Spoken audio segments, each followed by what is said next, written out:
The main boss was decapitated, and they were playing basketball with his head. Mexico just opened a new prison, and details about what is happening in there are extreme. From decapitations to taking the number 2 with no tissue paper right next to where you sleep. In this video, I have some of the most brutal details from this prison. Let us begin. Inside Mexico's most extreme prison, where hope goes to die.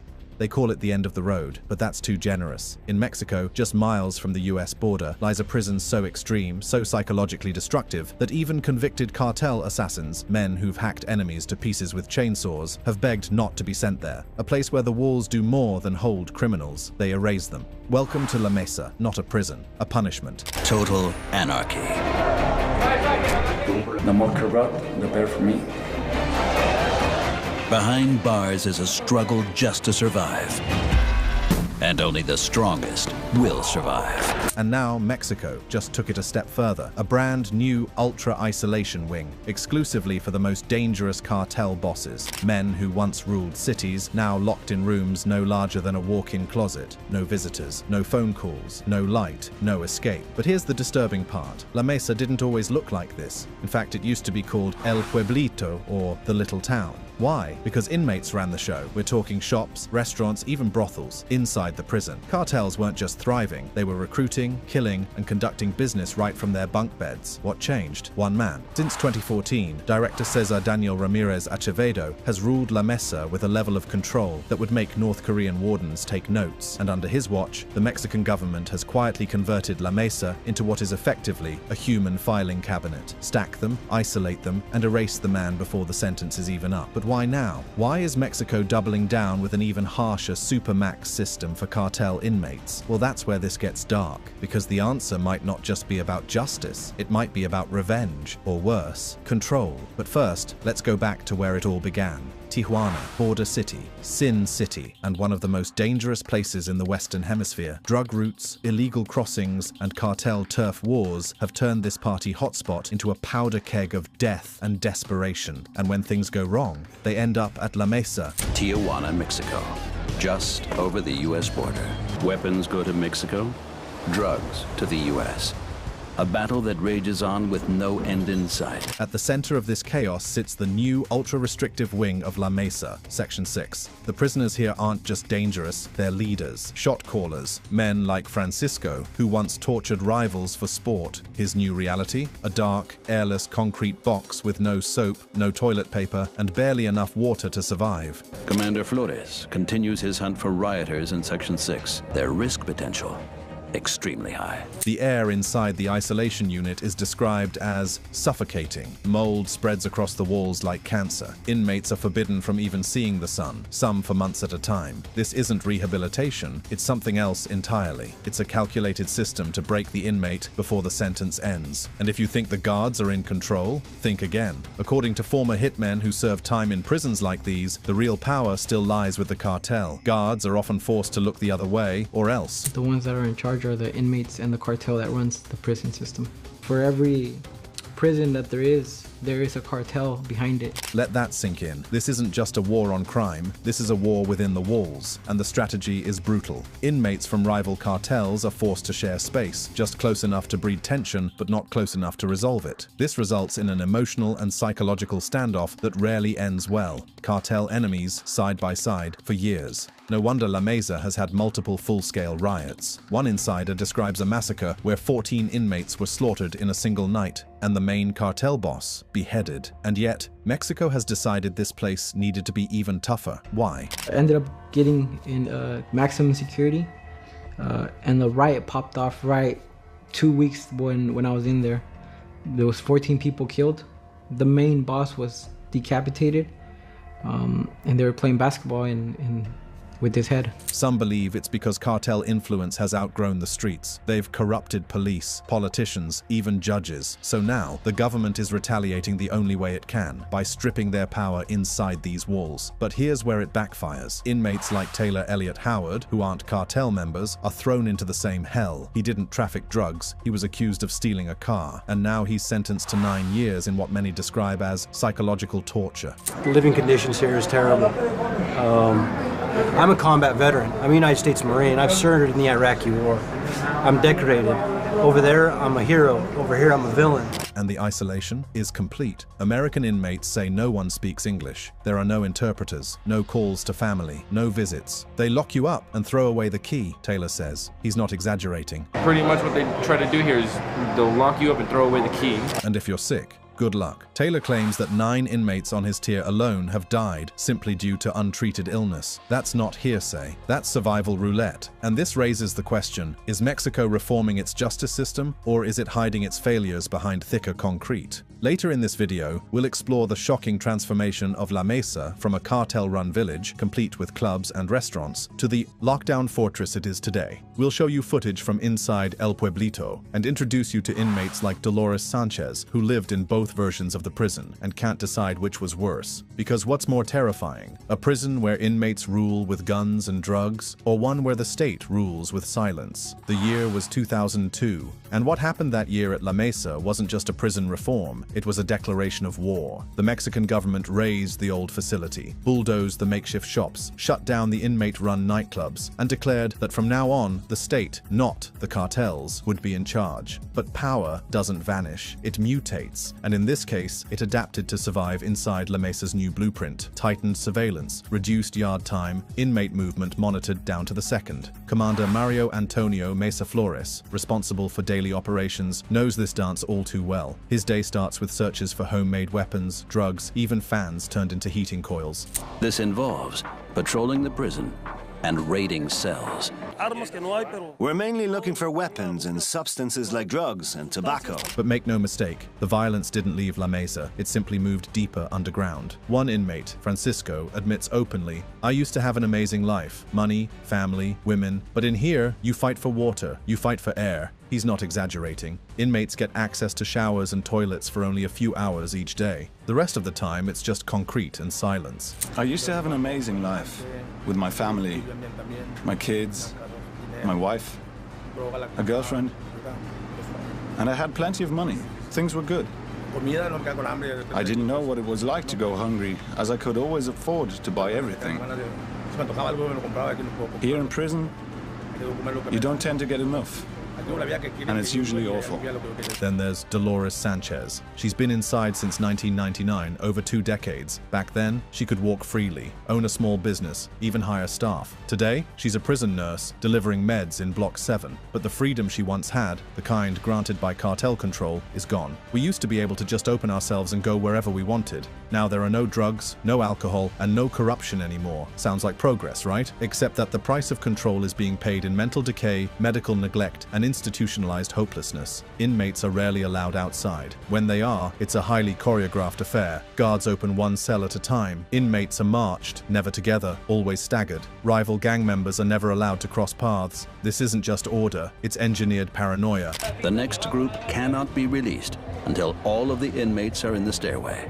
This is how the guards keep the upper hand. This elaborate ballet of control might reduce riots, but it comes at a cost. According to the guards, 2 hours of sun a week is a privilege. Most inmates spend 23 to 24 hours per day in their cells every day for years. Even worse, the isolation is intentional. La Mesa's current structure ensures inmates interact with only a handful of other humans during their entire sentence. Think about that. You enter as a 22-year-old, you leave as a 35-year-old, and the only people you've spoken to are guards with batons and inmates who might slit your throat in the shower. The psychological damage is so severe, some inmates beg to be moved. Not released, just moved to another facility. Take Abraham Chavez Orozco, arrested at 22 for drug trafficking. He's now 3 years into a 5-year sentence. His crime, smuggling narcotics. His punishment, 3 years without privacy, basic hygiene, or medical care. I've had a foot infection in the past.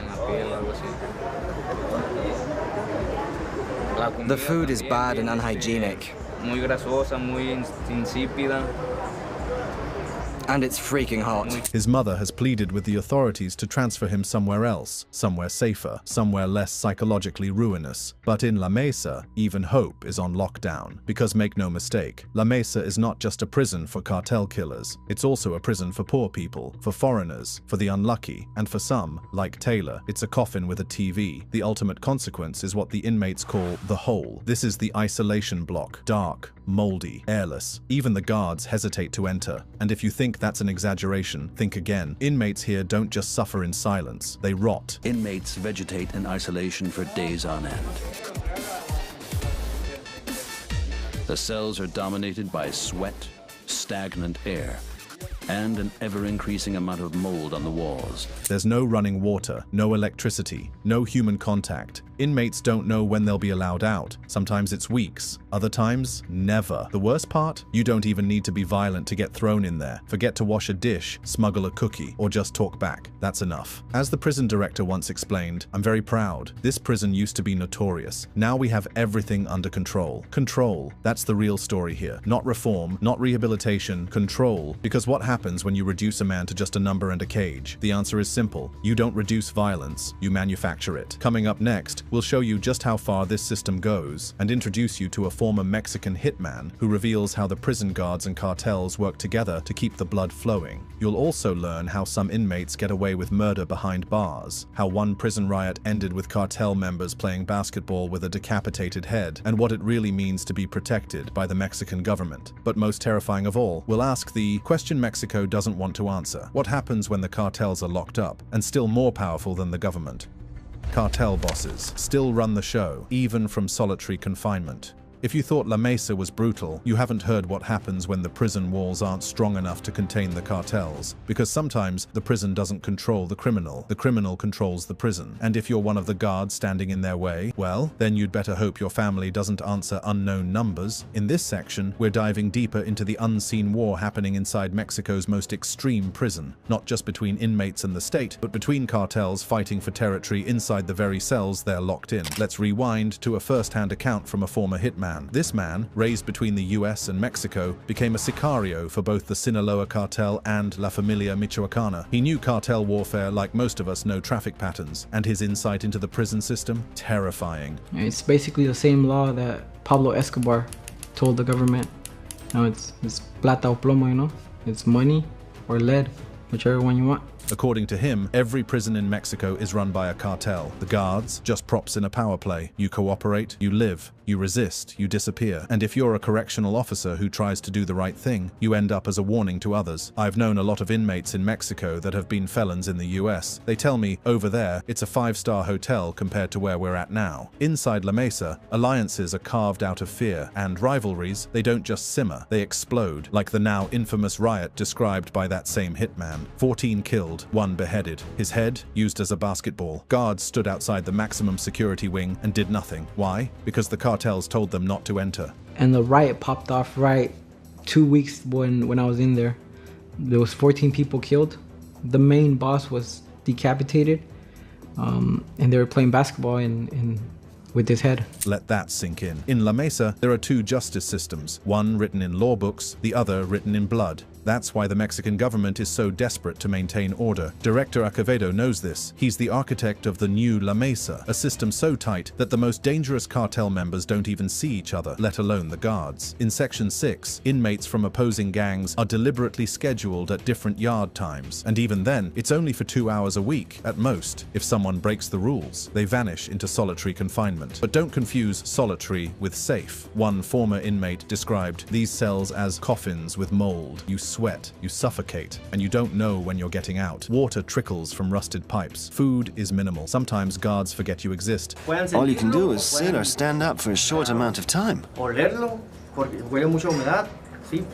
in total isolation, without any air supply, apart from one small fan.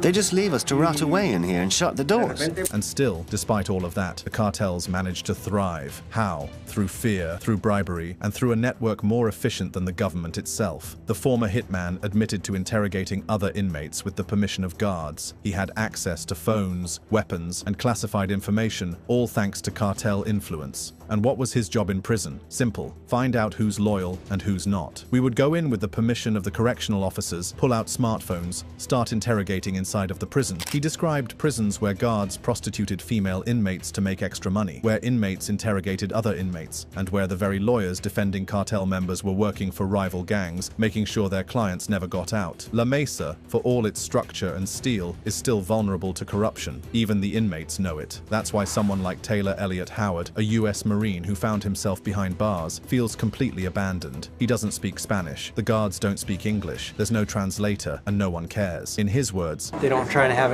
any interpreters or anything like that, so as far as us, we're in trouble.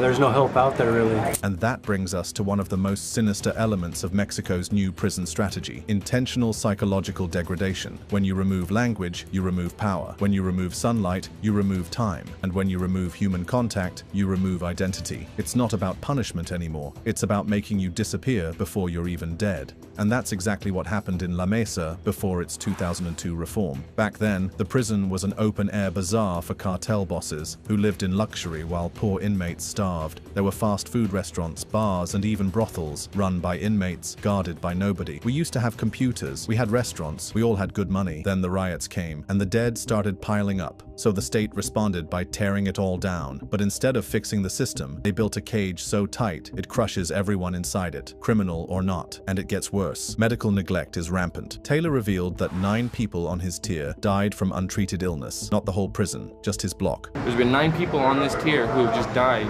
from being sick and stuff like that. That's not including the whole jail, just the people on this tier, on this floor right here. Water is rationed. Hygiene products must be bought with money from outside. And guess what? If your family doesn't visit, you get nothing. You don't even get a toothbrush. One inmate put it bluntly, "Let the dogs eat me. That's the life I chose." But here's the twist. That same former cartel hitman, after spending years living like a ghost, walked away. He dropped his gun, abandoned his cartel-protected status, and escaped the only life he'd ever known. Why? Because he realized that even the top men, the killers, the traffickers, the untouchables, were disposable. He was beaten, tortured, betrayed. The cartels he bled for, they left him behind. So he started over, became a boxing coach, began working with at-risk youth in Mexico, teaching them to fight, but not the way he used to. Nowadays, I'm a boxing instructor, trying to give them the best advice to avoid what one has been through, because deep down, he knows what's waiting behind those prison walls. Not redemption, not forgiveness, just the slow, invisible death of everything human. And yet, Mexico continues to build prisons like La Mesa, prisons where everything is monitored, but nothing is healed, where the problem isn't just who they're locking up, it's who they're letting rot. And here's the most haunting part. These are the ones who got caught. Next, we'll follow the trail outside the prison walls to the neighborhoods of Tijuana, where cartels still operate with near impunity. We'll show you how La Mesa is just one spoke in a much larger wheel, how children are recruited as lookouts, and how drug empires continue to thrive despite the government's crackdown. But most importantly, we'll explore what the Mexican government doesn't want to admit, that these prisons might not be a solution. They might be a symptom.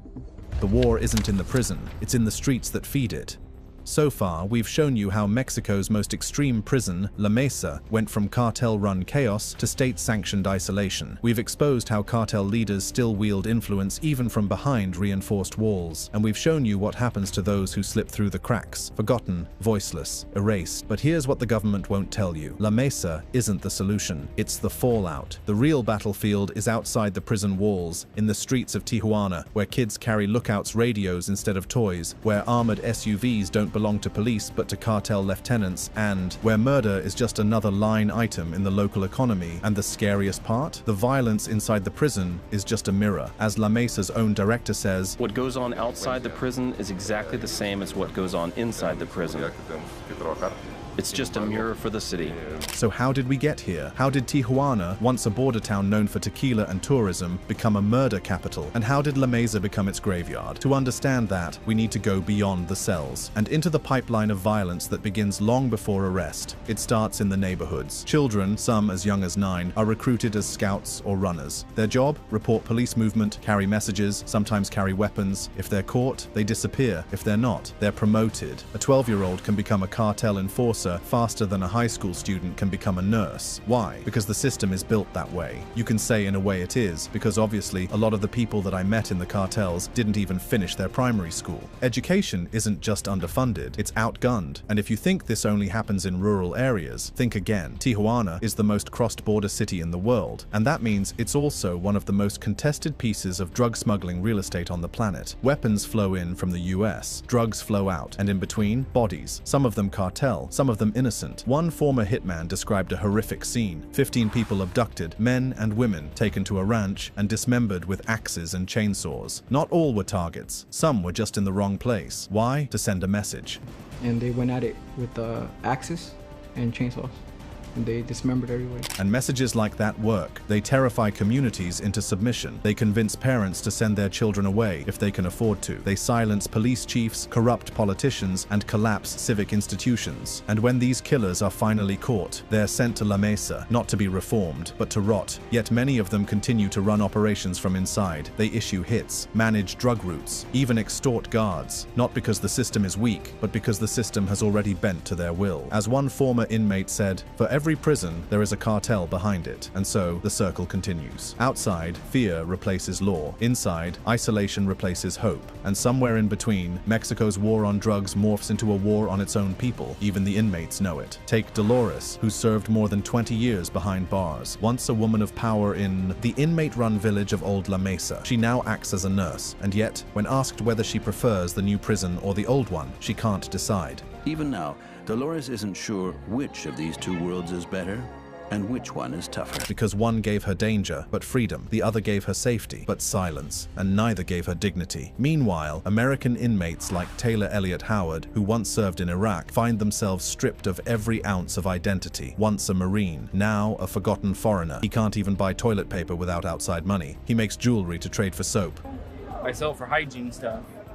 Toothpaste, toothbrush, soap, stuff like that, toilet paper. Because they don't supply none of that here. The government says it's about control, but at what cost? Because when you push a man to the edge, remove his food, his water, his voice, he doesn't just break, he changes. And when thousands of those men are released back into society, hardened, bitter, traumatized, what exactly are we unleashing? We asked a former cartel soldier if he felt regret. His answer was that he felt it only for the people he loved, not for the people he killed. That's not rehabilitation, that's indoctrination. And Mexico's most extreme prisons, they don't just contain monsters, they manufacture them, all in the name of order. The truth is, the violence inside La Mesa didn't start there. It was imported from broken homes, failed schools, abandoned communities, and years of silence. Because long before someone ends up in a prison cell, they've already been through a far more punishing system, poverty. And in Mexico, poverty isn't just a struggle, it's a trap that criminals know how to exploit better than the state does. Cartels offer what the government never could: money, respect, and power. One former cartel soldier told us, most of the people I met in the game didn't even finish primary school. That wasn't a coincidence. It was design. When education fails, when jobs vanish, and when violence is normalized from childhood, the cartel becomes the only ladder out. The type of music that they hear, what they see on TV, that's what they feel inspired to be like, when in reality they have no idea what that life is all about. So how do we fix it? La Mesa was supposed to be the answer, but instead of breaking the cycle, it became the next link in the chain. The prison's design ensures inmates are cut off from everything: family, language, support, even basic hygiene. In some cells, water flows just a few hours a day. In others, inmates sleep 5 to a bed, some even on top of toilets. And the guards? They're not always the good guys. As former inmates revealed, many guards are trapped themselves, caught between doing their job or protecting their families. One described it like standing between the sword and the wall. You obey the cartel or you disappear. So they try to just keep it chill, you know, in the way that they know who not to mess with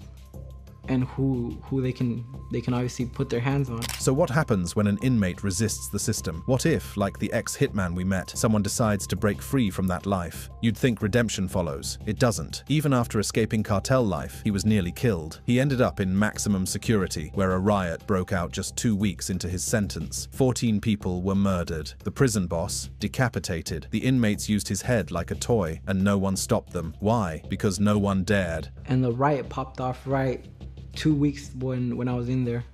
There was 14 people killed. The main boss was decapitated, and they were playing basketball with his head. That is the level of chaos these prisons are operating under. Not rehabilitation, not order, but containment, barely. And for those who do get out, what kind of freedom are they returning to? Take inmate Francisco, a convicted cartel killer. He served 7 years at La Mesa. He hasn't heard from his family. He thinks his kids have turned to crime, and the only thing he has left, a photograph. I'm always thinking about my kids, my sons.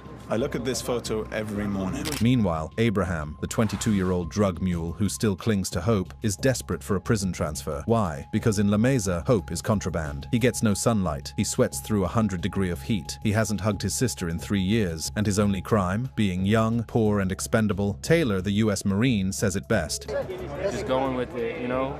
Not trying to think about it too much. You don't want to stress on the situation. Because in a system like this, thinking too much gets you killed, which begs the question, if If prisons like La Mesa are producing more trauma than they prevent, why does Mexico keep building them? Because prisons serve a second purpose: optics. To the public, places like La Mesa send a message: we are in control. To the cartels, they're a speed bump. And to the inmates, they are reminders that you are not a man, you are a problem, and problems don't get solved, they get locked up. But here's the twist nobody expects. Some inmates, after years in this concrete purgatory, say they don't want freedom. Why? Because the outside world is worse. It's chaotic, unpredictable, and filled with memories they'd rather not face. In prison, they know the routine, they know the enemy, and they know the price. As Dolores, serving 34 years, says when she gets out, she'll have to learn a new world, new people, new technology, and no guarantees. When I get out of here, I need to start with coming to grips with the new technology, and people have changed too. She's not alone. Others, like the former cartel gunman, speak of post-traumatic stress disorder, insomnia, and emotional numbness. They don't know how to re-enter society because the prison changed them. No, the system changed them. They tell me that I'm very cold. So it's something that you can't just let go out of the blue. So what now? We've shown you a prison so extreme that sunlight is a privilege. We've shown you a city so fractured that children grow up choosing gangs over graduation. We've shown you how the most dangerous cartel leaders still run operations from behind bars, and how the state, despite its best efforts, can't keep up. But most of all, we've shown you that La Mesa isn't the end of something. It's the beginning. Because until Mexico fixes the reasons people end up in prisons like these, it doesn't matter how many walls you build. Someone will always climb over them, or die trying. That brings us to the end of this video. For more interesting videos like this, click on the cards on your screen.